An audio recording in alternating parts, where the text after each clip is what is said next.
Hi everyone, are you ready for chapter 2? I hope so. Here we go. Becoming Naomi Leone, Pam Munoz, Ryan, and here we go. Let's see what's happening. Get comfortable everyone, okay? Get a cozy spot, somewhere that you can listen and just enjoy this book for the next few weeks. Chapter 2 is called A Skulk of Foxes. The knocking became a pounding, and someone yelled, "Anyone home?" "That's not Fabiola," said Graham. "Naomi expecting anyone?" I shook my head. I thought I had heard that voice before, but I couldn't put it to a face. Setting the bowl aside, my hand twitched and I missed the counter. The 3 soap carvings tumbled to the floor in a rain of white, feathery shavings. "For heaven's sake, Naomi," said Graham. "It looks like a fox got into a hen house. Clean that up lickety-split and I'll get the door." Graham got up, turned off the television, and reached the door in one step. "Did I mention that company's coming twice? I hope it isn't someone trying to sell me something with my clown hat on. I surely don't need door-to-door makeup."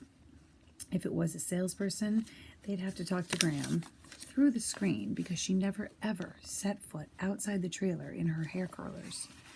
Graham opened the door. She narrowed her eyes like she was ready to focus real hard. When I cleaned up my soap mess, I craned my neck to see who was standing on the step. "Well, aren't you going to invite me in?" Graham truly looked like she had seen an apparition, which is what she calls a ghost. She finally stepped aside, and a lady walked in, pulling a big black plastic garbage bag that she had to tug through the small door opening. "I got my belongings to fit in this one bag, and that's a miracle," said the lady. "You all were hard to find. I looked in 3 phone books before I found the address. I never suspected you'd be living in a trailer park." She wore jeans, red boots, a black leather jacket, and a hefty splash of sweet gardenia perfume. Her hair looked like the crayon called maroon, the one that's not purple and not red, but something in between. And for some reason, I couldn't take my eyes off of her lipstick.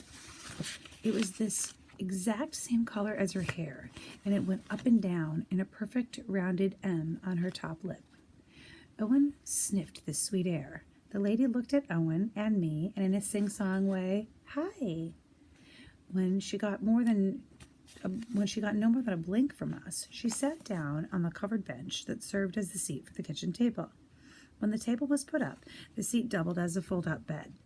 She took a long look at us, and then she turned to Graham, who was still holding the door wide open, and she said, "Just look at these babies." All I could think of was that nobody in their right mind would ever mistake me for a baby. Sure, Owen looked like he was a kindergartner more so than a second grader, but it was for positive that he was nowhere near babyhood. Graham finally shut the door. The lady said, "My, you two have gotten big." A strange, queasy feeling crawled around my stomach. "Naomi, Owen," she said, "get yourselves over here and give me a hug." Slowly, Graham shook her head back and forth, still dazed. "You can't just waltz in here after all these years and expect these children to recognize you." "Don't be silly," said the lady. "Children always know their mother. Don't you, darlings?" The words swarmed in my mind. "Our mother?" said Owen, his gravelly voice crackling. My heart pounded so hard that I feared it would leap across the room, and my thoughts started jumping up and down on a trampoline, bouncing off the corners of my mind. Her face was round like Owen's, and her skin was so white it was almost pink like Owen's. I suppose that came from the Oklahoma in her, but she didn't look anything like the pictures of the blonde teenager that Graham had shown us over the years. Still, her eyes and the smell of her perfume were strangely familiar. Graham said, "Naomi, Owen, go into your room so I can talk to Terry Lynn." "Oh, that's not my name anymore. I changed it to Skyla. Isn't it beautiful? Naomi and Owen, come over here. I want to hug my children." We looked at Graham and she nodded. Owen went first and reached out to hug Skyla, but before he could, she said, "Oh, look, you have something stuck to your shirt." And she reached down and started to pull off the long piece of tape pressed against his chest. Owen clasped his hands over the tape. Graham and I both yelled at the same time, "No! He likes it," I said. "It's just a little comfort thing that he does," said Graham. Some kids had blankets or stuffed animals that they dragged around. Others got contentment from twirling their hair or sucking their thumbs. Owen had to have tape stuck to his shirt. You know, the kind like people use to wrap presents, the clear kind. For some reason, it brought him a peculiar satisfaction. Skyla pulled his hand back. He wears it on purpose?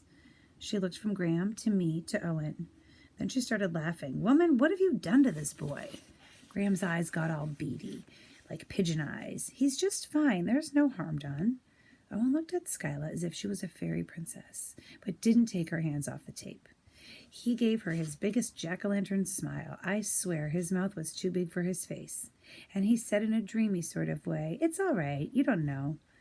I walked over to Skyla, and she put her hands on my shoulders, keeping me at arm's length. She did that sort of lean-in kind of hug, like with a quick cheek-to-cheek touch. It was not the kind that I haven't seen you in 7 years type of hug that I would have expected. Then she did the same to Owen. I put my arm around Mr. Starry Eyes, and I herded him off down to the bathroom. As soon as we were there, Owen grabbed my hands and he started jumping up and down. It's our mother! It's our mother! Maybe she missed us and wants to know all about us, and maybe she has presents for us. Shh! Owen, stop! I said. We were only a lick and a promise from the living room and the kitchen, separated by a flimsy accordion door, which did not shut. I wanted to hear her conversation word for word. I need a place to hang out for a while, said Skyla. These children don't know you. Well, it's about time they did. You should have thought of that years ago, said Graham. I'm not going to have you coming in here, Terry Lynn, and messing with their lives. I told you, my name is Skyla. Where did that come from, said Graham. My new boyfriend, Clive. He says I don't look like a Terry Lynn. He says I look beautiful like the sky. I'm Skyla Jones now. I went back to my maiden name. And for your information, I'm not up here to mess up those kids' lives. I'm just here to visit while Clive's at training. Training, said Graham. He's a tattoo artist. And don't look at me with that hard-eyed stare. There's good money in tattoos. He's learning dragons and flames from a guy in downtown San Diego. Clive is staying with him at his studio, and it's too small for me. So I thought it would be nice, since I was in the area, a good time, to reconnect with my children. Where have you been all this time? Asked Graham. I've had some trouble. What kind of trouble?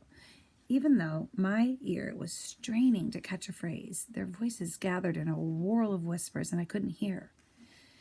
Then we did hear Skyla yell, You can go along with me or not. I'm their mother, and Clive says that I have rights. Now we could hear Graham loud and clear. You left those children with me?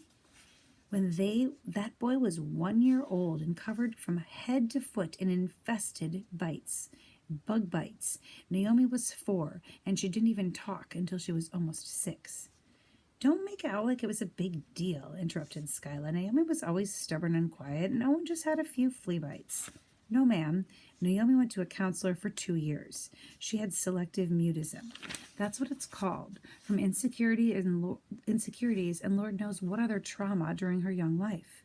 That's what the counselor told us, and Naomi still doesn't talk much. Owen was on antibiotics for 3 months to get him cleared up. There's no telling what went on in Mexico that caused that child's abominations. And now, 7 years later, after you never sent a card or made a phone call or you even let us know you were alive, now you want to talk about their rights? There was a little bit of a hitch in Graham's voice. Terry Lynn, they're tied to me. You promised I could raise them proper with no interference. That's what we agreed before you left. Naomi and Owen seem fine now, so I couldn't have been that bad. And I've changed my mind about seeing them, that's all. Now I'm going to meet Clive, and I'll be back later. I would appreciate if you called me Skyla. When the trailer door closed, the floor jiggled beneath our feet. Owen and I ran to the louvered window, and we looked out. There was just enough brightness from the porch light to see Skyla get into a red Mustang, to touch up her lipstick, and to pull away from the trailer. She tore to the trailer park faster than the posted 15-mile-an-hour speed limit. Part of me couldn't wait to see her again. The other part of me was wringing my hands like a contestant in the Worrywart Olympics. And all of a sudden I had a million questions. Why did she come back? How long was she going to stay? Would she like us? What would we be like her? Would we like her? My thoughts dived into a jumble in the middle of my mind, wrestling around until they were wadded into a fisted knot, attaching themselves to my brain like a burr matted in a long-haired dog. Chapter 2. Okay, I hope you enjoy. Go into Schoology, answer the questions, and come back for more.